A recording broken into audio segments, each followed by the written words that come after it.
Yo, what's up YouTube? This is Gresnick and welcome back to another reaction video. Today we are back again with another Rye Toast video. The next FNAF game is about Chica, a FNAF theory. I'm gonna start reacting to Rye Toast since he uploads rather often, and I need more stuff to react to, and I love Five Nights at Freddy's. So, as always, like and subscribe to Rye Toast and myself. Comment down below anything you want me to react to, your day's going, anything like that. You can also join my Discord, Gresnick Studios, and post your reaction suggestions in there. You can find a link to that in my YouTube header? I think it's called the header. I don't know. It's the place with all my links. So, let's get into the video. For the past year or so, most of us have been trying to figure out what the next Five Nights at Freddy's game will be. Since we have no information on it, no teasers or hints, the closest thing we have is a really vague chat message that Scott sent to a Dalko livestream, which we will be bringing up. I myself have already thrown my hat to the ring a couple times, but I'm here to do it again, with something I hadn't considered before. Because the next Five Nights at Freddy's game might not be at a Freddy's at all. Slices, put on your aprons and let's make ourselves If only they haven't done that before. before. So what do we know about the next FNAF game? Not much. We know that the Mimic storyline is approaching a climax, so within the next I can't believe that already. We're going to have to figure out what that's going to be and defeat the Mimic, but even that's narrative speculation. Who knows how long they could prolong this story? Putting all speculation aside, what is everything we definitively know about the next Five Nights at Freddy's game? This single chat message. There is a sequel to something being worked on, by the way, not a 3, a 2. Okay, I haven't seen that before. What game could it be? I doubt Secret of the Mimic 2. Security Breach 2 sounds like something that's doable, but we already got Ruined. But that's a DLC. It's not technically a 2. No clue. That's it. So either it's a long time coming, or this is genuinely the most dog shit marketing I've ever seen. I want to be clear. It's okay if it's going to take a while. Look, we got a brand new game in Secret of the Mimic last year. The VR port came out a couple weeks ago. It's okay. If they forced a game out every single year, they'd be pretty dog water. That's where fan games and fanverse games and everything else can come in to supplement the times where they're working on these Steel Wool main series games. I just hope that as we get closer to the next Steel Wool Scott game, they actually market it, because they don't do that. Regardless, the main thing we know about the next Five Nights at Freddy's game is if it's continuing the timeline, we can look at the games we currently have and see where we're at in the timeline, so we can try to figure out what to expect moving forward. So what do we know about the timeline, where it is now, and what the implications of that lore is? Why are you in the pool rooms?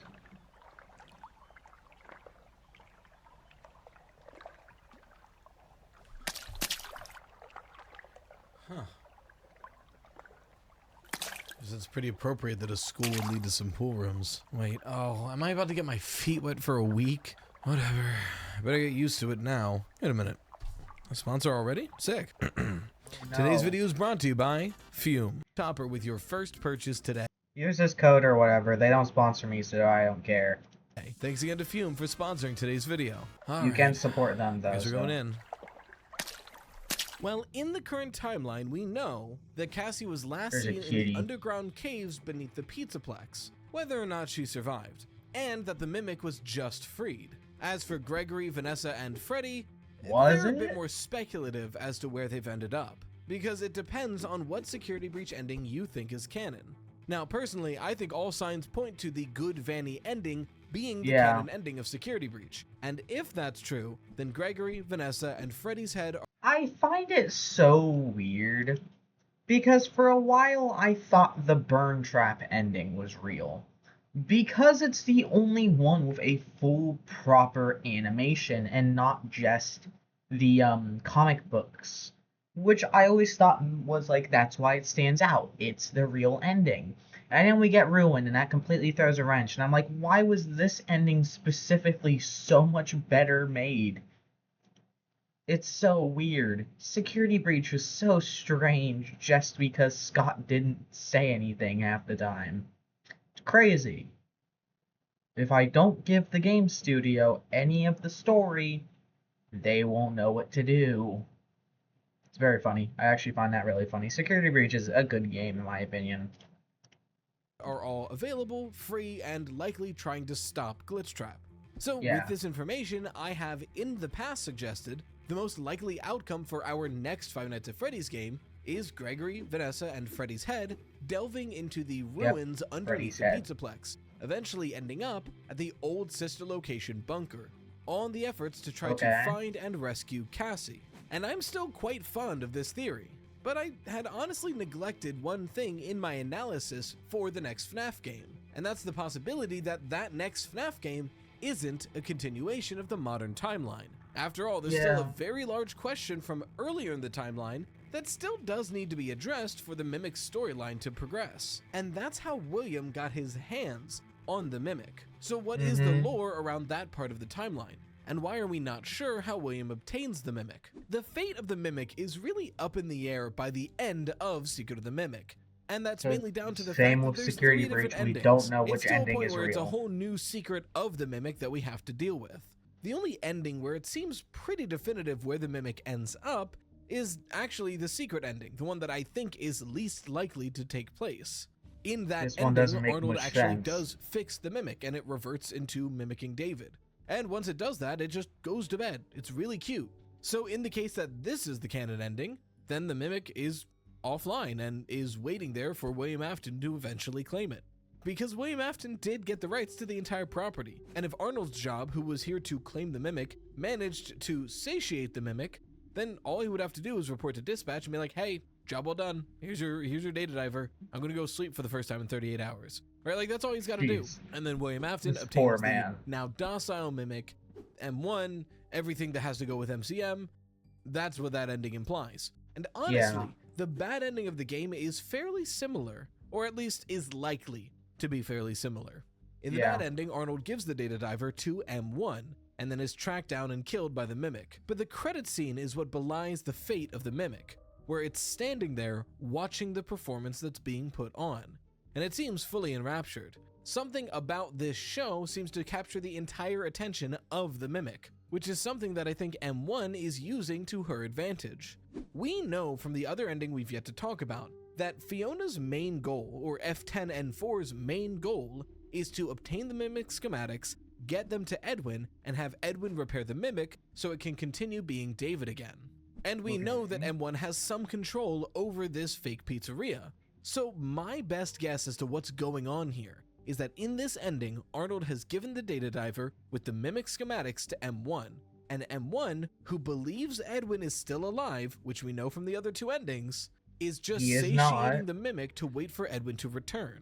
And then eventually, Edwin doesn't return because he's probably dead, but William Afton does. And then we're back to the secret ending again, where there's a satiated Mimic, M1, the Mimic schematics, and William Afton. It's basically the same ending, except Arnold only survives in the secret ending. But here's the problem. I don't think either of these endings are the true ending. I think the ending that's most likely to be true is the parachute.exe ending. The one where we refuse to give the data diver to M1, but we don't have moon.exe completed and never receive the glitched permission. We just obtain the Mimic schematics, activate cradle.exe, and skedaddle. This is where the fate of the Mimic gets very tricky, because if this is the canon ending, the last time we see the Mimic is tracking down Arnold, crashing his car, taking the data diver, and wandering into the forest. That's it. So how would we get from the Mimic walking away into the forest to eventually it being trapped in the FNAF 6 location under the Pizzaplex? It's a question that's so difficult to ask. For a while, I assumed the bad ending was the most likely option, because at least in that one, we know the Mimic is in the FNAF 6 location, and then the next time we see it, it's still in the FNAF 6 location. So at least that lined up. But admittedly, that theory doesn't account for one very specific thing: the changes to the Mimic. One of the things we know about the Mimic is it's able to use robotics to repair itself, which explains why it looks so different in Secret of the Mimic and Ruin. In Secret of the Mimic, we see it in its probably original form, but by the time of Ruin, it's gotten through so much damage and disrepair that it's had to take on so many different pieces of robotics that it looks like this hodgepodge of different animatronics. And something my initial theory did not cover is if it went from this to this, what happened to him? Why would it have taken it's like so insane, much damage the difference to have in to design. basically repair its entire body if it never left the FNAF 6 pizzeria? Unless it got away in Secret of the Mimic and had to be hunted down and captured by any means necessary. And that process, the capturing of the Mimic, could be the perfect place to put our theoretical sequel in the timeline. So, what would that be? Secret of the Mimic 2? I mean, it's a 2, not a 3. Nah, I don't think so. Surprisingly, it might still be Sister Location 2. Hear me out. The premise for this theory, as are a lot of theories as of late, was actually submitted on the podcast I host on this very channel, Freddy Fazbear Pizza Podcast. It was sent by Lucy, she, her, who sent in the idea that the next FNAF game might be about Chica's party world. And if so, it wouldn't be Sister Location 2, it would just also be a second sister location, literally. In that message, she brought up the fact that Chica has had a weird spotlight as of late. Not only is the original Chica the only character to physically show up as an antagonist in Secret of the Mimic, but we just got all that weirdness about Chica's secret party, and it could even go as far as to explain why Withered Chica of all the animatronics said, "I was the first, I have seen everything." Still Maybe super it not wasn't explained. a reference to the MCI, but rather her link to the Mimic's backstory. And William Just Afton make things learning make about more possession. sense. But if that's true, what the hell could this game be about? How does Chica's party world have any significance here? How would that help us capture the Mimic? Well, I think I know exactly how, and it's all about how the Mimic was caught in the books. It's been a long time since I've talked about the epilogues from Tales from the Pizzaplex, because frankly, they're not really relevant. Realistically, it's just a story about 6 teenagers who sneak into the underground pizzeria and are one by one killed off by the Mimic. It was a great way to introduce the Mimic to the fandom, and at the time it was the only way to really know what the Mimic was capable of, but now we have Ruin and Secret of the Mimic, so we don't really need those to introduce people to that idea anymore. Not to mention the fact that in a post-Secret of the Mimic world, we can pretty definitively say that Tales from the Pizzaplex is not in the game's timeline. So, suck an egg, the people who made me doubt that. But what might be of importance now is how the Mimic is defeated in those epilogues. I've always said the FNAF books are most useful when we see things that happen in the books that we can line up to make the same sense in the games. Like how Remnant works in the books, likely works the same in the games. So, how was the Mimic defeated in the books? And does that cross over to the games? Tell me. Well, I don't know. I haven't read these. Tales of the Pizzaplex epilogues, our main character, Lucia, tricks the Mimic into crawling into a springlock suit. There's suits all over the pizzeria that they're hiding and trying to survive the Mimic from, including a few springlock suits. And once it enters that Jester springlock suit, she sneaks up behind it and hits it to activate the springlocks inside, crumpling the Mimic within its suit. She waits outside until it stops moving, but once it's fully stopped, she walks back in and hits the comically large off switch on the back of its neck, because in the books, the Mimic has a comically large off switch on the back of its neck. Now, follow me here, but take that method, tricking it into a springlock and activating the springlocks. Hold that in your head, and remember, we still have one unexplained springlock suit in the series. Sister Location suit. Bonnie, but the Night 4 Sister Location springlock suit that never has been revealed to us. One that honestly visually matches up with a theoretical Funtime Chica quite well. What am I trying to say here? William Afton gets word from Fazbear that Arnold managed to obtain the Mimic schematics, but for whatever reason stopped communicating on the drive home. So he sends someone out to look for it, and they find Arnold and his crashed car, but no data diver to be found. At this point, William Afton realized what had happened. The Mimic likely tracked him down and took the schematics from him. The only copy remaining. He needs to find that Mimic if he's ever hoping to make his own. But how? He can't just track down an endoskeleton in the middle of the Utahan woods. How is that going to be beneficial to anybody? Is it Utahan? Utonian? I don't care Utah. enough to look it up.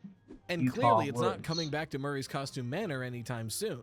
He would need some sort of bait to lure the Mimic out of hiding.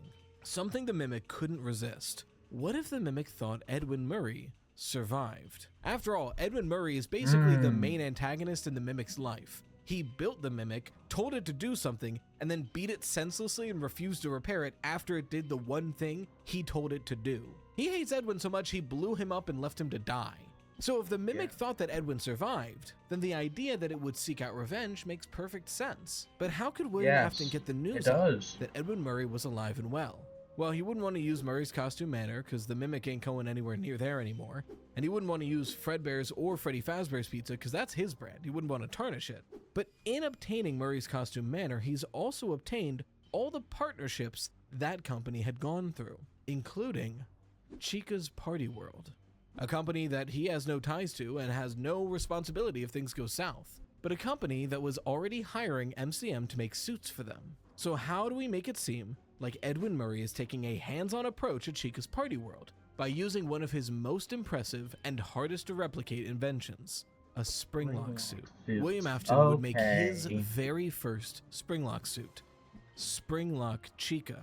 After all, she was the first. She has seen everything. But a springlock suit with the express goal of luring the Mimic to put it on and activate it while it's inside, severely damaging the Mimic, and in doing so, sedating it. And this is where I think the game would take place. How would this game work? My guess is frankly more of a traditional sit and survive styled FNAF game. Maybe something that is more open world, it's hard to tell anymore. But a game where we're watching over these animatronics and eventually the main star of the show, Chica, becomes infected with the Mimic, or rather being warned by it, seems pretty possible. And then in one of the endings, we activate the springlock suit, sedating the Mimic, and then William Afton gets his hands on it. A public display like that would probably close Chica's Party World for good. But then William Afton just gets to obtain yet another character for the Freddy Fazbear project, since he wanted Chica on the roster anyway, and now he has a Mimic to play with. A Mimic that's just been severely damaged and is in need of repairs. Repairs that would change the way the Mimic looked permanently. And after you dragged it back to MCM to the underground testing facility where you can do experiments on it and pulled the Mimic out of it, if you left the suit there, wouldn't you know it, but those underground labs are exactly where sister location likely began, meaning this Chica springlock suit would be left right in the sister location. This would fix a lot of things, Somewhere it would actually, remain unused and that'd until be really many years nice. later, when Circus Baby places Michael Afton inside and lets him know that it was only ever used once, but not for the way it was intended. So that's the idea. And yes, I understand. Circus Baby says the springlock suit was used at her pizzeria, which, you know, wouldn't make sense because there is a Funtime Chica, but this would be a Chica's Party World springlock suit. And she mentions it was only used one time, but frankly, that's a weird line anyway, and it might just be a retcon. Because she explains to us it was only ever used one time, not in the way it was intended to be. It's such a weird game, especially the old ones, just in general. We're a bit weird with lore. So when the fuck did they use it? I don't know. Good maybe it's point. a retcon, or maybe she said it was stored in her old pizzeria and it was used previously. Who can say? Let me know your thoughts in the comments below. In the meantime, if you want to see the full explanation for my other interpretation of what Sister Location 2 might be, you can watch that right here. If you want your fan art featured on the channel, make sure to share it with hashtag Toastart. A huge thank you to our very generous patrons who helped me. Alright, I feel like this would be interesting. Honestly, we have been getting a lot of Chica here lately for some reason. So if the next game is specifically Chica themed and we're finally going to get an answer to Chica's Party World, this would fix and tie together a lot of loose ends. It might be really good for the lore, as I feel like the main thing we need is clarification. Because that's the main thing we always need with this damned game. Scott, please, just fix your lore for 1 second of adding more. Please, we need help. Well, that's all for today. As always, like and subscribe to Rye Toast and myself. Comment down below anything you want me to react to, how you're doing, what your thoughts were on the video. Or you could go to my channel, go to my links, and join Gresnick Studio to submit your reaction suggestions and just to chill. Other stuff, if you put memes on there, maybe I'll end up doing a meme review at some point if there's ever enough. There's nobody else here. So, have a good day, night, and afternoon, and I will see you next time. Goodbye.